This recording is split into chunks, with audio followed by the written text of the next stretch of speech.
سہیل الور راجستھان سے معلوم کرتے ہیں، اگر کسی شخص کی مغرب کی 2 رکعت نکل جاتی ہیں تو نماز کی ادائیگی کا کیا طریقہ ہوگا؟ چھوٹی ہوئی رکعتوں کی ادائیگی کے سلسلے میں یہ ضابطہ اور اصول یاد رکھنا چاہیے کہ قرات کے حق میں تو چھوٹی ہوئی رکعتیں نماز کا اول حصہ سمجھی جاتی ہیں اور قاعدے کے لحاظ سے یہ نماز کا آخری حصہ سمجھی جاتی ہیں۔ مثال کے طور پر اگر کسی آدمی کی دوسری یا تیسری رکعت بھی چھوٹ گئی ہے یا کئی رکعتیں چھوٹ گئی ہیں تو وہ قرات کے لحاظ سے اس کی پہلی رکعتیں ہیں، یعنی جب وہ ان رکعتوں کو ادا کرنے کے لیے امام صاحب کے سلام پھیرنے کے بعد کھڑا ہوگا تو وہ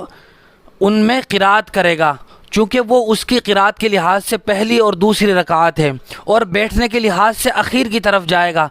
مذکورہ سوال میں پوچھا ہے کہ اگر کسی شخص کی مغرب کی 2 رکعتیں چھوٹ گئی ہوں تو ان کی ادائیگی کا طریقہ یہ ہے کہ وہ جب اپنی نماز کو ادا کرنے کے لیے کھڑا ہوگا تو کھڑے ہونے کے بعد پہلی رکعت میں قرات کرے گا،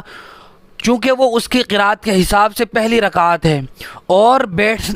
پہلی رکعت کو ادا کرنے کے بعد قاعدے میں بیٹھ جائے گا، چونکہ یہ قاعدے کے لحاظ سے بیٹھنے کے لحاظ سے اس کی دوسری رکعت ہے اور نماز میں دوسری رکعت میں قاعدہ ہوتا ہے، اس لیے قاعدہ کرے گا، اور دوسری رکعت میں جب کھڑا ہوگا قاعدے کے بعد پھر قرات کرے گا، چونکہ قرات کے لحاظ سے یہ اس کی دوسری رکعت ہے، اور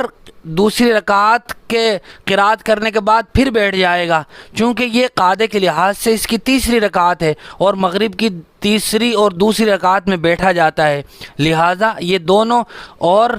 تیسری رکعت چونکہ اس نے امام صاحب کے ساتھ ادا کی ہے اس میں بھی قاعدہ کیا تھا، تینوں رکعتوں میں قاعدہ کرے گا۔